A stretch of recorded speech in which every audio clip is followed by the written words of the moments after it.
Mark, it's good to see you. I guess kind of maybe a bittersweet night for you. I mean, what is the emotion for you like right now? It's more sweet than bitter, that's for sure. Me and his wife Elizabeth, we had a nice long talk last week, and she made sure we're going to be here tonight celebrating Kevin's incredible life that he lived, and he did live a great life. It was cut a little short for sure, but we're going to be positive.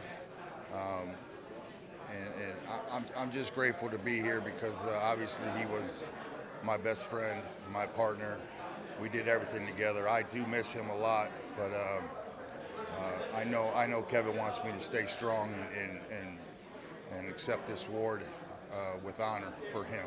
A little bit of nerves getting up there? I mean, with all the great things you've accomplished in your life, a little nerves to go up there? You know, honestly, I've recently found a lot of peace in my life.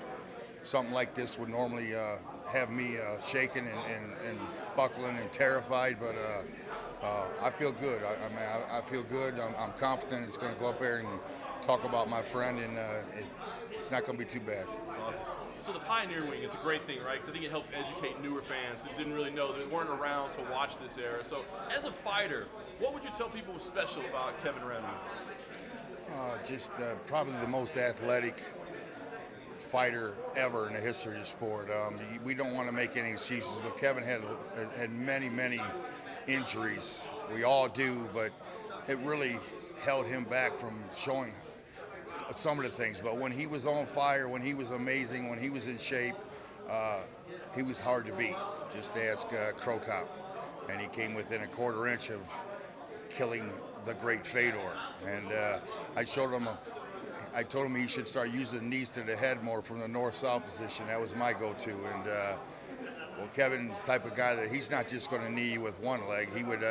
He would jump up and he would give you the double knees. I'm like, what the heck, you know? He could just do it all. He could do anything. We competed in everything we did, but I sure in the hell didn't challenge him to no 100-meter dash. And I would ask you too about Kevin as a person, right? Because people that know him, yes, they praise him as a fighter, but I think they praise who he was outside of the ring and the cage even more. I think he's a guy that people know outside of the cage. He's got that big of a personality that they got to know Kevin outside of the cage. Inside the cage, like for example, over in a Pride fight, before a fight, he's going to be a little feisty.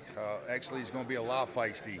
And the Pride people would put two guys on him. They'd put one guy on, usually one guy on a guy, but Kevin, he needed two Japanese guys walking around watching him, and they'd get too close, and he'd get all feisty with them. But you know, after the fight was over, it would pop back in his head that he was a little bit feisty or rude or whatever you want to call it. He would go up, and these guys were terrified of him, but then he would go up and shake their hand, and it would just make their day. He was known to make people's day, just with his smile and just with his caring and kindness. He liked giving money to the homeless. You know, he gave money to the homeless. We were poor, but he would give whatever he had in his pocket, and sometimes when he didn't have any, he'd look at me and ask me if I had $1. He wanted to give it to the homeless guy, but he made me more of a caring guy as well. So he rubbed off on everybody. I don't judge a man by how much money. I don't judge his wealth by how much money he has in the bank. I judge it by how he affected other people. And I don't know of anybody that affected people more in a positive way than Kevin the Monster Randleman. That's awesome. Well said. Last thing I would ask you, I see a lot of debate with fans. Like, what does this Hall of Fame really mean? I mean, you guys are fighting for titles and highlights and wins, but I want to ask you, I mean, as a member of Hall of Fame, like, is this a special thing to be a part of this fraternity? This is something very special to me, but this is Kevin's got more awards than anybody in this room. And he didn't really care too much about them. I mean, he cared about the accomplishments, but the actual awards and the trophy, I would go, he'd move out of a house once or twice. I'd go check out his apartment, and there was his national championship trophy sitting there. I'd have to grab it, and, you know, he just didn't really care. But the UFC Hall of Fame is something that really meant a lot to Kevin Randleman. This is something that he really wanted bad, and I'm just very grateful. They did the right thing, because if anybody deserves being in the Hall of Fame, it's Kevin Randleman. So he's happy right now looking down here, and he wants me to be positive, and that's what I'm gonna show positivity tonight. A lot of emotions, but I'm gonna stay strong. A lot of fans, when they compare generations, they kind of put Kevin at the top of the list as someone that would find success against any fighter across these generations because of his athleticism. Are you in that? Do you agree with that? Yeah, I agree. I'm in there too. I do, but it's a different story. Yeah. Kevin could have succeeded in any era. A lot of guys could. They just don't realize it. But Kevin, he could have succeeded. He did make it more than just a pioneer. We both held on for a long time. I'd say we was pioneers, but we also made it to UFC 110. We were still fighting, so we made it a little bit of time. But Kevin Randleman, he would be fighting. He'd be in the hunt for a belt right now, if not have the belt, if he stayed healthy and if he prepared properly.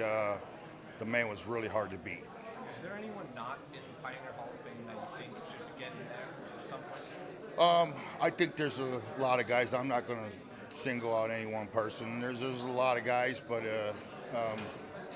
it's a big honor. It's a big achievement. So they're going to have to pick and choose. And there's a lot of guys that are in the Major League Baseball Hall of Fame or the NFL Hall of Fame. It's the top of the line honor, and only the best get in. So we'll see what the UFC comes up with. I'm happy that I'm in, and I'm happy that Kevin's in. That's all I know. Hammer House for life, motherfuckers. It's a mic drop right there. Thank you, Mark. Appreciate it. Beep that out. My mom don't want to hear that.